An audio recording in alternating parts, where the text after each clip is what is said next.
Então, eu trouxe uma palavra aqui. Eu vou falar um pouco de um assunto tão complexo que é identidade, propósito e esperança. Eu já vi muitas palavras sobre identidade por aí, mas casado com esperança eu não tenho visto muito, sabe? Então eu vou ler um texto, não é muito curto o texto que eu vou ler, mas vocês tenham paciência. Eu nem vou fazer referências bíblicas para agilizar o processo, mas eu estou lá em 1 Samuel capítulo 9, versículo 1. Diz assim: havia um homem em Benjamim, cujo nome era Quis, filho de Abiel, filho de Zerote, filho de Becorate, filho de Afias, benjamita, homem de bens. Tinha ele um filho cujo nome era Saul, moço tão belo, que entre os filhos de Israel não havia outro mais belo do que ele. Desde os ombros para cima sobressaía a todo o povo. Extraviaram-se as jumentas de Quis, pai de Saul. Disse Quis a Saul, seu filho: toma agora contigo um dos moços, dispõe-te e vai procurar as jumentas. Então, atravessando a região montanhosa de Efraim e a terra de Salisa, não acharam. Depois passaram a terra de Salim, porém ela não estava ali. Passaram ainda a terra de Benjamim, todavia não as acharam. Vindo eles então à terra de Zuf, Saul disse ao seu moço com quem ele ia: vem, voltemos. Não suceda que meu pai deixe de se preocupar com as jumentas e se aflija por causa de nós.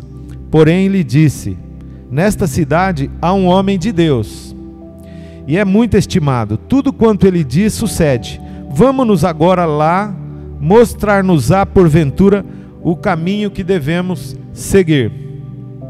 Então Saul disse ao seu moço: eis, porém, se lá formos, o que levaremos então aquele homem? Porque o pão do nosso alforje se acabou, presente não temos que levar ao homem de Deus. Aí eu vou pular lá para o versículo 14. Subiram, pois, à cidade e entraram. Eis que Samuel lhes saiu ao encontro para subir ao alto. Ora, o Senhor, um dia antes de Saul chegar, o revelara a Samuel, dizendo: amanhã às estas horas te enviarei um homem da terra de Benjamim, o qual ungirás por príncipe sobre o meu povo de Israel, e ele livrará o meu povo das mãos dos filisteus, porque atentei para o meu povo, pois o seu clamor chegou para mim. Quando Samuel viu Saul, o Senhor lhe disse: eis o homem de quem eu já lhe falara, este dominará sobre o meu povo. Saul se chegou a Samuel no meio da porta e disse: mostra-me, peço-te, onde está a casa do vidente, no caso do profeta. Samuel respondeu a Saul e disse: eu sou o vidente, sobe diante de mim ao alto, hoje comereis comigo, pela manhã te despedirei, e tudo quanto está em teu coração te declararei. Quanto às jumentas, que há 3 dias se te perderam, não se preocupe o teu coração com elas, porque já encontraram. E para quem está reservado tudo quanto é precioso em Israel? Não é para ti e toda a casa do teu pai? Então respondeu Saul e disse: porventura não sou benjamita, a menor das tribos de Israel? E a minha família a menor de todas as famílias da tribo de Benjamim? Por que, pois, me fala tais palavras? Samuel, tomando a Saul e ao seu moço, levou-os à sala de jantar e lhe deu um lugar de honra entre os convidados, que eram cerca de 30 pessoas. Então disse Samuel ao cozinheiro: traze porção que te dei, de que disse: põe à parte contigo. Tomou, pois, o cozinheiro a coxa com o que nela havia e pôs diante de Saul. Disse Samuel a Saul: eis que isto é o que te foi reservado. Toma e come, pois se guardou para ti e para esta ocasião. Ao dizer eu: convidei o povo para assim comer, assim comeu Saul com Samuel naquele dia. Amém. Senhor, esta é a tua palavra, Pai. Quantas maravilhas estão ocultas, Pai, na tua palavra, ó Deus. Mas nós cremos que o teu Espírito Santo pode nos trazer revelação sobre a Tua palavra. Nós estamos num tempo, Pai, que precisamos da revelação da Tua palavra e conhecer a Tua vontade.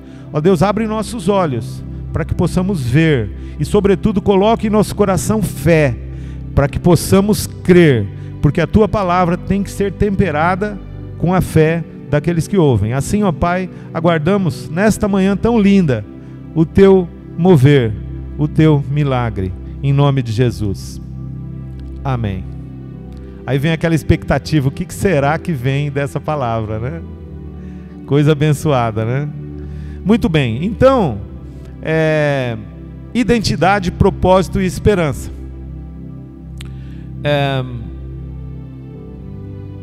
O pai de Saul disse assim: filho, perderam-se as jumentas. É interessante que a jumenta está sempre na Bíblia, né? Vocês lembram lá a jumenta de Balaão? Vocês lembram lá a jumenta com a jumentinha que Jesus mandou buscar? E agora de novo, as jumentas aprontando, né? Eu até suspeito que foi Deus que deu um sumiço nela, sabe? Por causa do desfecho. Mas aí o pai falou para o filho: vai procurar jumentas. Lembrando que o pai tinha muitos bens, conforme a Bíblia, era uma família até abastada. Podia chegar nos servos lá e mandar procurar a jumenta. Chamou o filho e falou: filho, vai procurar as jumentas. Vocês sabem que jumento é um animal de trabalho. Ele envolve trabalho, né? E da cruza do jumento e a égua vem a mula e o burro. E em fazendas que eu ando, é mula e burro que aguenta o trampo, né? Nem cavalo aguenta. Ainda mais um calor como tem feito ultimamente, né? Muito bem, então eles saíram à procura de jumentas, né? Agora, o que isso tem a ver conosco? Muita coisa, porque nós estamos vivendo um tempo que as pessoas estão paralisadas. Eu trago uma palavra hoje para aquela pessoa que está dentro de casa com medo de sair. Eu trago uma palavra para aquele comerciante que teve que fechar o comércio e demitir os funcionários. Eu trago uma palavra para aquele funcionário que foi demitido por conta dessa crise. Eu trago uma palavra para quem foi dominado pelos meios de comunicação através de medo, de terror. Porque quanto mais terror tem o povo, mais fácil de você dominá-lo, né? Então é para você que eu trago essa palavra, né? Às vezes você tem enfermidade, está lutando aí com enfermidade, com coronavírus, sabe? E isso tem afligido as famílias, né? Às vezes você está em depressão, sabe? Aquela vontade de não sair de casa, aquela vontade de não ver o sol, aquela vontade de não falar com ninguém mais. Às vezes é esse o teu estado, né? E Elias passou por isso. Elias então tinha matado mais de 300 profetas de Baal, né? No reino de Acabe. Então ele fez uma vitória tremenda, né? Põe mais água aqui, ainda zombador, né? Encheram de água a madeira, e ele orou e o fogo veio e lambeu tudo. Uma vitória. E de repente, uma incircuncisa chamada Jezabel falou: eu vou matá-lo. E ele, naquele momento de depressão, ele fugiu. Ora, tinha matado tantos profetas de Baal, como é que ele foge? Mas então ele, num momento de depressão, ele fugiu. E ele se escondeu então numa caverna. E ele ficou lá na caverna, se lamentando, lamuriando. Porém, Deus chega e diz para ele: o que é que você está fazendo aqui, Elias? O que é que você está fazendo aqui? Sai dessa caverna. Essa palavra é para você, que eu me referi. Sai desta caverna. Deus gosta muito de movimento, sabe? Ele gosta muito de ver a gente caminhando, né? Ele gosta muito de nos ver andando. Não gosta de nos ver paralisado, né? Então ele diz hoje para você: sai dessa caverna, vá à luta. Essa é a palavra, né?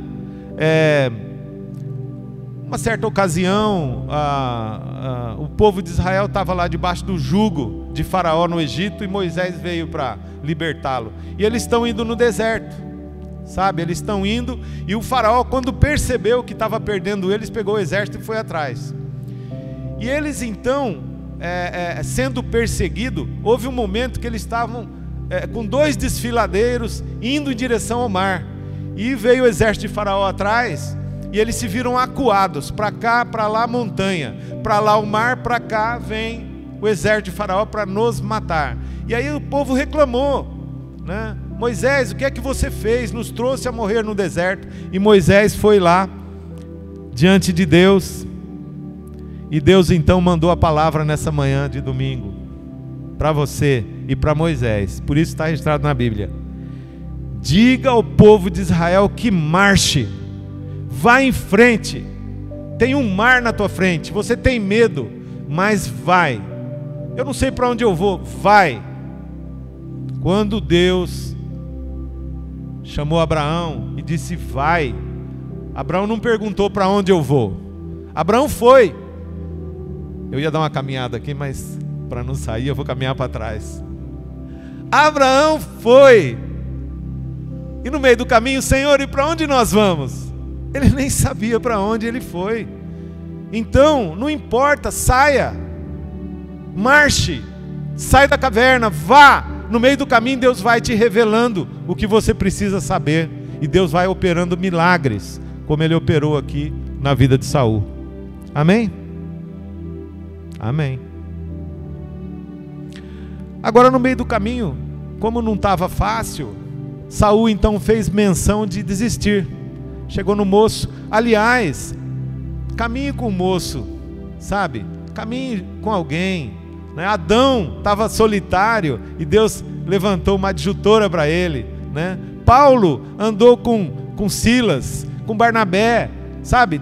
Tenha sempre um irmão caminhando com você ou dividindo as lutas com você. Isso é importante. Mas aí então, ele queria largar tudo. E o moço junto com ele. Porque subiram montanhas e vales, né, e não acharam as jumentas.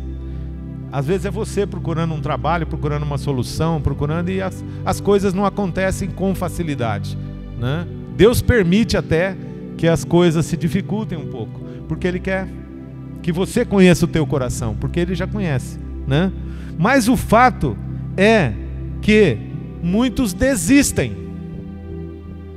Talvez você desistiu de procurar emprego, talvez você desistiu de pagar as contas, talvez você desistiu de orar por uma enfermidade, talvez você desistiu de tudo.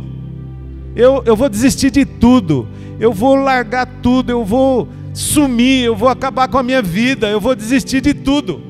Talvez essa é a tua situação, sabe? E hoje então Deus vem e diz assim: é preciso ter resiliência. Sabe você não desistir? Sabe aquela pessoa teimosa? Aliás, o reino de Deus é conquistado por pessoas teimosas, porque Deus não se apresenta assim tão facilmente. Você precisa lutar para conseguir a graça de Deus. É assim que funciona, né? Mas Deus diz e vem para você: continue a lutar, insista. Olha que palavra: se te mostrares fraco no dia da angústia, quão pouca será a tua fé? A fé se desenvolve à medida que você tem força, que você se esforça, né? E tem uma palavra que diz assim: o reino de Deus é tomado à força. O reino de Deus é tomado à força. Tem uma tradução da Bíblia que fala na violência. Você quer entrar na graça? Sabe, Deus falou para o povo: vai lá que eu vou te dar a terra que mana leite e mel. Eles foram na maior alegria. Chegou lá, tinha gigante, tinha povo de guerra. Ué, Senhor, mas o Senhor não nos deu? Dei, mas vai lá e conquista. Vocês todos têm coisas para conquistar. Vá, palavra dessa manhã, vá e lute, ok? Muito bem, mas aí vem a participação do amigo, daquele amigo que trabalha na comunidade com você, daquele amigo que é da tua célula, né? E o amigo andando assim, fala: escuta, você já procurou de tudo, mas por acaso você já buscou a Deus? Aí Samuel, bonitão, ficou meio desconcertado: eu não busquei a Deus. Então, cabeção, então não vai dar. Mais ou menos assim. né? Quer dizer, bem diferente disso, mas, né? Gozado, nos momentos de dificuldade nós fugimos. Pode prestar atenção. Cadê fulano? Ah, ele está doente, ele não veio no culto. Ah, é? Cadê ciclano? Não, ele não veio na célula porque ele está com problema. Gente, será que você doente foge do médico? Isso é um hábito ruim. Você procura tudo e procura todos, mas não procura Deus. E esse é um erro fatal. Quer dar uma volta, uma reviravolta na tua vida? Busca Deus. É lá aos pés do Senhor que você encontra bens, sabe? Salvação, cura, libertação, vitória.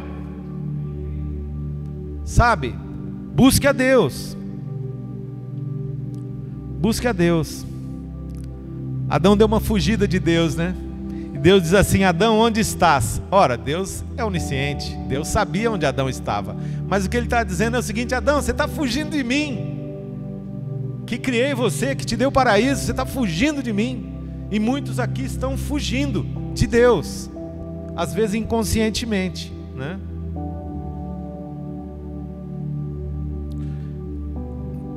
Não nos angustiamos na presença de Deus. Queridos, volta e meia, eu acordo no meio da madrugada e me angustio diante de Deus. Muitas coisas se conquistam na angústia. Eu vou te dizer por quê, mas por quê? Porque o coração de Deus, ele tem tanto amor por nós que ele não suporta ver a tua angústia.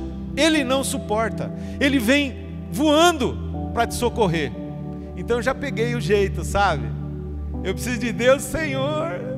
Mas no fundo do coração e da minha alma eu me angustio. E Deus vem com o socorro dele assim, olha, todo dia. Sabe, você tem que lutar. Você tem que colocar o coração nas mãos e falar: Senhor, não sou nada sem ti. Buscar a face de Deus. Muito bom. Mas aí Saul falou: escuta, nós vamos diante de Deus sem ofertar nada. Não tenho nada, no alforje, não tenho nada, né? E o moço falou: não, eu tenho umas dracmas aqui de prata, etc. Eu tenho, né? Veja bem, como é que tem um versículo que diz: ninguém aparecerá diante de mim de mãos vazias. Você quer buscar a Deus? Estou dando uma dica: não vá de mão vazia. E não se trata propriamente de oferta, de dinheiro, embora isso também é importante, né? Mas se trata de você chegar diante de Deus com louvor, com adoração, com reverência, sacrifício de louvor. Isso agrada a Deus, né? Então, essa palavra nos lembra: adorai o Senhor na beleza da tua santidade. Ora, será que é possível você ir diante de Deus e ir embora de mãos vazias? Eu respondo: não é possível. Porque Deus ele é galardoador daqueles que o buscam. Ele não despede você de mãos vazias. Então, por essa razão nós temos que adorá-lo. Interessante que a hora que Saul estava indo em direção a Samuel, a Bíblia diz que Samuel veio ao encontro dele. Até porque Deus já revelara para Samuel tudo sobre a vida dele. Ou seja, Deus sabe tudo sobre tua vida, né? Mas é interessante esse fato de Samuel ir ao encontro. E eu me lembro que o filho pródigo, quando ele falou: levantar-me-ei, uma decisão, irei ter com meu pai. Isso é uma decisão para você essa manhã. Levante-se e vá para o teu pai. Mas interessante que lá também o pai, vendo o filho, correu ao seu encontro. Que amor é esse? É a figura de Deus. Quando você volta para ele, o amor ele não se contém no amor dele, ele corre ao teu encontro. E foi o que Samuel fez aqui. Deus sempre se antecipa quando vê a inclinação do nosso coração. Ele quer ver a inclinação do nosso coração.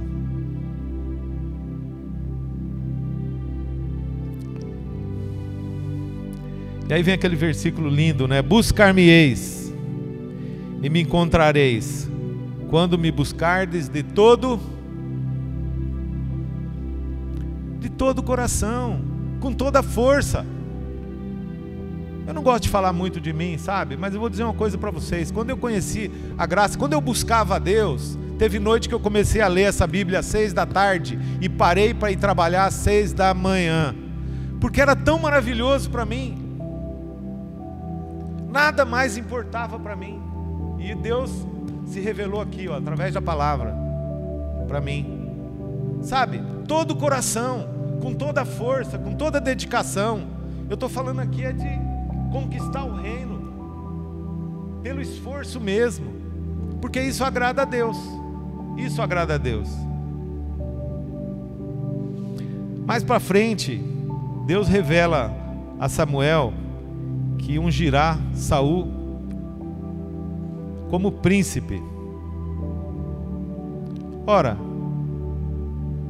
você consegue conceber você como príncipe e você como princesa? É o que a palavra diz. A palavra diz isso, sabe? Um reino de reis e sacerdotes. Não tem outra opção para você que recebeu a Jesus. Ou você vai ser um rei, princesa, príncipe, ou você vai ser um sacerdote. É um reino sacerdotal. Não é pouca coisa. Não é pouca coisa.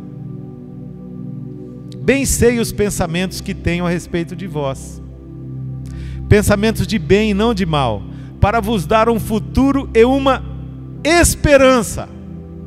Esperança. Deus quer nos dar uma esperança. Veja bem, Saul saiu do ordinário, vou buscar a jumenta, e encontrou o extraordinário, a ação de Deus. Por isso que eu falei para vocês no início, saia, porque às vezes você vai buscar trabalho, mulas, jumentas, e você encontra o favor de Deus no teu caminho, entende? Então, saia, Deus vai nos dar um futuro e uma esperança. Saul saiu para buscar jumenta e encontrou uma coroa. Olha só, Deus tinha tramado tudo. A tua vida está todinha tramada. Você já viu aquele tapete do tapeceiro, dos avessos? Você acha que talvez não tenha visto, mas é horrível. O tapeceiro está ali, de costas. A hora que ele termina, ele vira o tapete, você fala, uau, que lindo. Ora, isso é tua vida. O tecelão é Deus. Você não entende, sabe? Por que se perderam as jumentas da tua casa? Você nem entende isso. Mas você vai entender que Deus usa isso, né? Deus usa isso. Você sai buscando o ordinário. O que é ordinário? Eu vou trabalhar, eu vou caminhar, eu vou lutar, sabe? De repente você se depara com a graça de Deus, uma graça que vem a restaurar, a curar a tua vida. O favor de Deus em direção à tua vida. Sabe, queridos, Deus tem verdadeiramente um plano para cada um de nós. Por que eu usei a palavra verdadeira? Porque você ouve muito, Deus tem um plano, Deus tem um plano. Gente, Deus tem um plano, sabe? Você não está aqui por acaso, né? Agora, interessante é que Samuel vem para Saul e diga assim, olha, vem comigo, porque tudo que está em teu coração eu te declararei. As jumentas já se acharam, mas sobe comigo que eu vou declarar a você tudo que está no teu coração. Espera aí, deixa eu entender isso. Algo estava no coração de Saul e Saul não conhecia, não sabia. Samuel queria revelar o que já estava no coração de Saul. Sabe, queridos, você tem uma identidade diante de Deus. Já está no teu coração. Quando você ouve o reino de Deus, está dentro de nós. É porque Deus colocou o reino dentro de nós, sabe?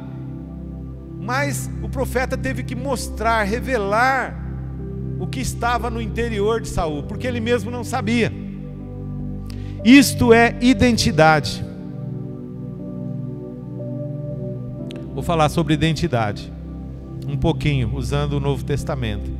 Jesus estava com os discípulos, eles dizem assim para os discípulos: escuta, o que dizem por aí que eu sou? Aí um diz assim: ora, dizem que você é Elias, João Batista, Jeremias, que é um profeta. E vocês, o que dizem que eu sou? Pedro se antecipou e disse: tu és o Cristo, Filho do Deus vivo. E Jesus falou assim: bem-aventurado és tu, porque não foi a carne nem o sangue que te revelou, mas foi meu Pai que te revelou, meu Pai que está no céu que te revelou. Aí vem a identidade. E eu digo: tu és Pedro.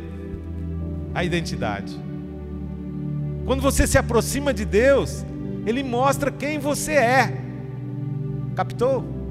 E tu és Pedro, e sobre esta pedra, vírgula, sobre a revelação de que eu sou o Cristo, eu vou edificar a minha igreja. E as portas do inferno não prevalecerão contra ela. Ora, tu és o Cristo e tu és Pedro. Tu és uma rocha. Tu és discípulo. Tu vai fazer uma caminhada tremenda no início da igreja cristã. Tu és. Sabe? Quando você se aproxima de Deus, Deus revela a você quem tu és.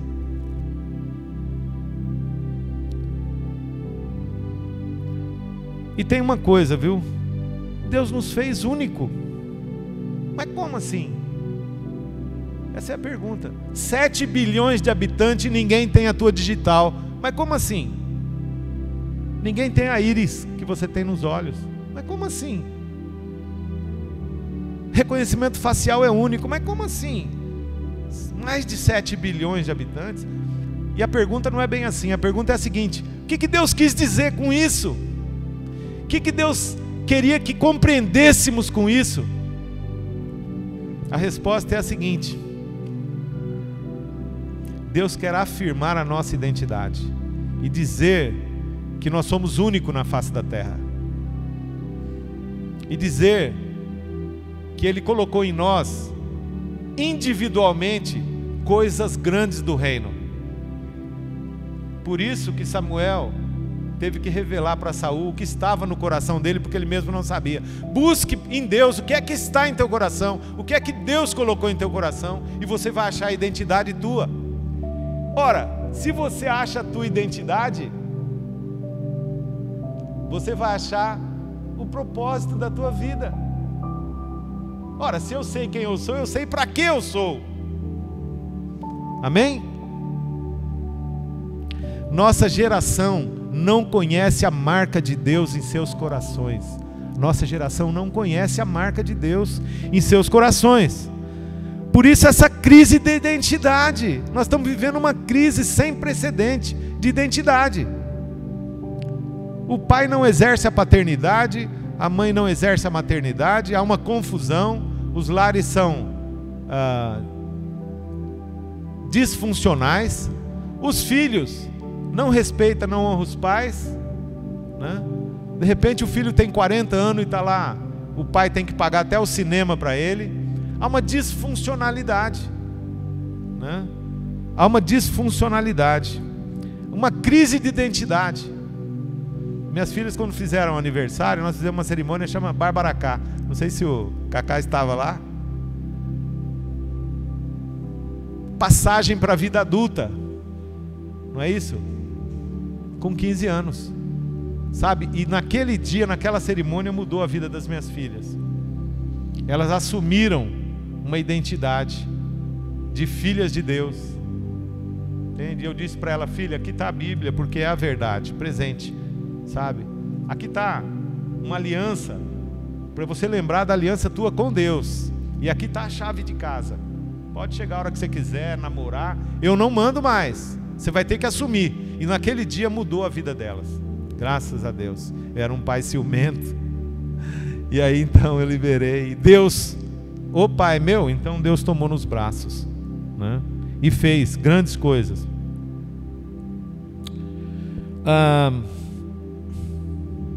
Não sabemos o nosso lugar no mundo, na sociedade. Existe um lugar para você. E mais, existe algo para ser feito na humanidade que ninguém pode fazer, só você. Compreende? Isso Deus tem um plano. A humanidade está incompleta enquanto você não acordar e não conhecer o teu interior e conhecer o que Deus colocou no teu coração. O reino de Deus está dentro de nós. Aí vem uma palavra que diz assim: sobre tudo que deve guardar, guarde o seu coração, pois dele procede as saídas da vida.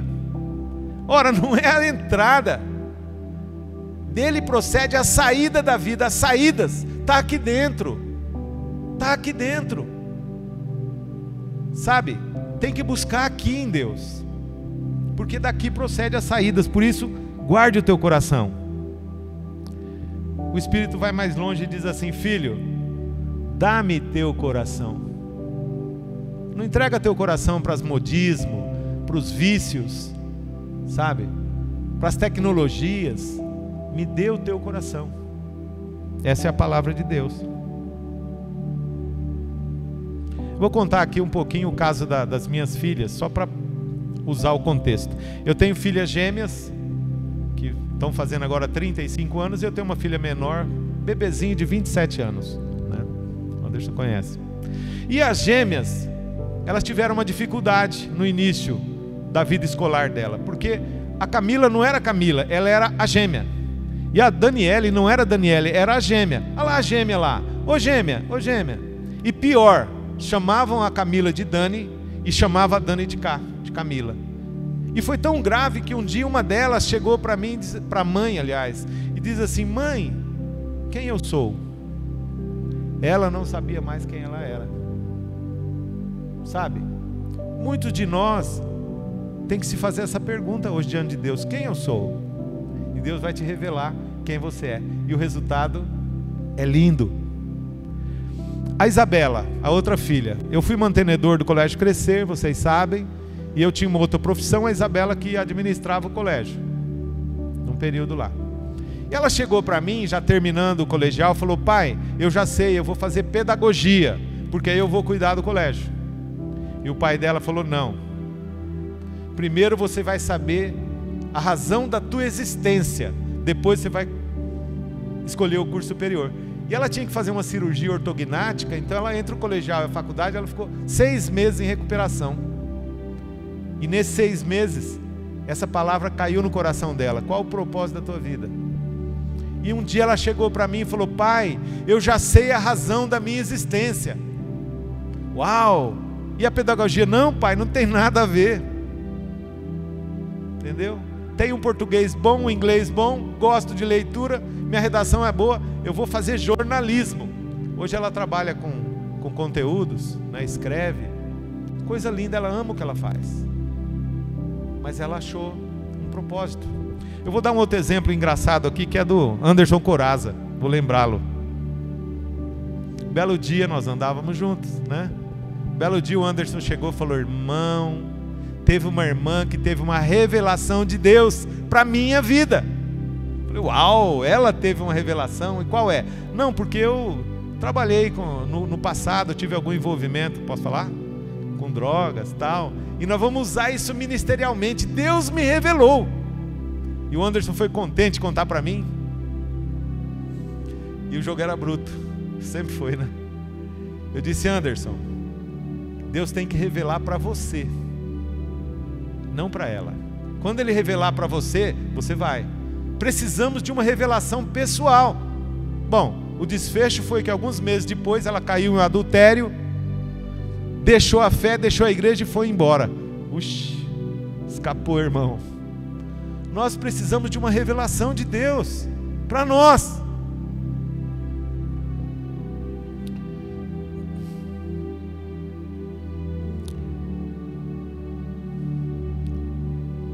O Samuel, ele chega para Saul e diz assim: ora, afinal, para quem está reservado tudo o que é precioso em Israel? Não é para vocês? Olha, gente, pensa nisso. Para que Deus reservou riquezas sem fim, e não é só propriamente ouro e prata, riquezas sem fim. Para quem? Para para nós. Ora, para quem que vai ser? Para quem não conhece a Deus? Para quem não serve a Deus? Ou para os filhos? Foi para nós. Deus tem reservado tudo que é precioso em Israel para nós. Nós podemos não tomar posse disso. Você descobrir que você vem de uma família real, você é uma rainha, herdeira lá na Inglaterra, tem castelo lá. Aí você fala, isso é bobagem, não vai atrás. E tinha. Você não creu, e tinha. Então, está aqui a riqueza. Terra que mana leite e mel. Mas vai de carriola, porque a uva lá é meio grandona, sabe, Anderson? É para você. Deus não fez o homem e depois criou a natureza. Ele fez a natureza e depois criou o homem. Ele fez o conforto, o local, a forma, o alimento. Depois ele colocou o homem no paraíso. Plano original de Deus. Presta atenção. Não podemos nos sentar aos pés da mesa e nos contentarmos com as migalhas que caem do chão. Jesus falou, esse alimento é para os filhos. Sim, Senhor, mas até as migalhinhas também servem para os cães. Aí o coração de Jesus, lógico, desmanchou, né? Mas você não pode se contentar e sentar aos pés da mesa, quando tem uma mesa servida. Sabe, comer migalhas, viver de pequenos. Senhor, eu quero um pirulito. Deus fala, filho, eu tinha muito mais que isso para te dar, mas toma um pirulito. Deus é grande, você tem que pensar grande. Não é pensar grande, é pensar do tamanho daquilo que Deus colocou no teu coração. Tem coisa mais grande do que você ter uma convivência, uma amizade com Deus? Isso é muito grande, está lá. Deus chegar e falar, você é meu amigo. Sabe? Você é meu amigo. Aliás, eu tenho um neto que ele é especial, ele não fala, ele já tem 12 anos, 13. E balbucia alguma coisa. Um dia ele chegou na internet, ele me chamou, amigo. Falei, uau, me chamou de amigo. E eu me lembrei que meu pai, nos últimos dias dele, ele me chamou, falou, eu quero declarar que você não é meu filho. Eu levei um susto, né? Falei, sou pegado para criar. Não, você é meu amigo. Imagine quando meu neto falou isso para mim. Entende? Mas essa manhã é Deus falando, você é minha amiga. Você é meu amigo. Não se contente em comer as migalhas que caem da mesa. Olha o que Deus diz: não temas, ó pequeno rebanho, porque a vosso Pai agradou dar-vos o reino. Agradou a Deus te dar nada mais, nada menos do que o reino.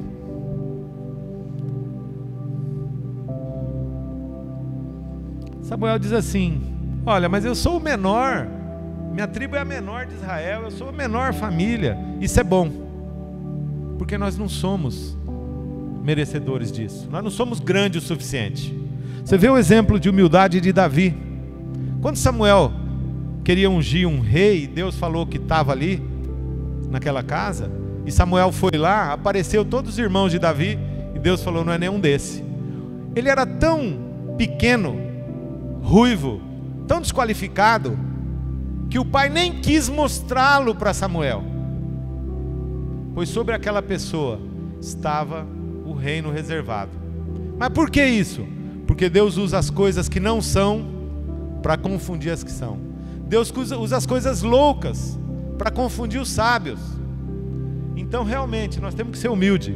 Não somos dignos, mas Deus usa a dignidade de Jesus para fazer essas coisas em nós.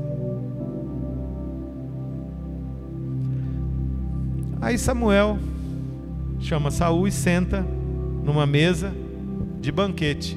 E ele chama o cozinheiro e fala, sabe aquela porção que eu mandei você guardar? Traz agora que é para esse moço aqui.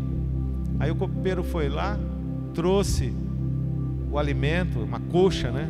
Colocou lá para ele comer. Mas o que tem isso? Tem o seguinte: Deus tem algo reservado para você. Deus tem algo reservado para você. A tua porção está guardada. Ninguém vai tomar de você. Saiba isso no teu trabalho, nas tuas relações. O que é teu, ninguém toma, a porta que Deus abre, ninguém fecha. Tem uma porção para você. Eu vim nessa manhã declarar, tem uma porção para você, que é só tua. Os planos de Deus são maiores que nossos planos. Você é exatamente o que Deus sonhou ao teu respeito. Amém? Quero orar com vocês. Tá? Palavra rápida, direto ao ponto. Então eu quero orar. Se vocês puderem ficar de pé. A minha oração essa manhã é para aquelas pessoas que estão dentro da caverna, que estão sem vontade de lutar, que estão escondidas, com medo, né? Com desânimo, com depressão, né? Pessoas que estão enclausuradas, sabe? Eu venho trazer uma oração de libertação, uma proclamação de libertação, porque Jesus veio para trazer liberdade aos cativos, aos oprimidos, trocar as vestes de tristeza em veste de alegria. Então você que está aí na caverna, é para você. Eu também quero orar por aqueles que estão a ponto de desistir de tudo. Eu desisto, eu já lutei, eu não quero mais. Hoje vai ser um divisor de águas na tua vida.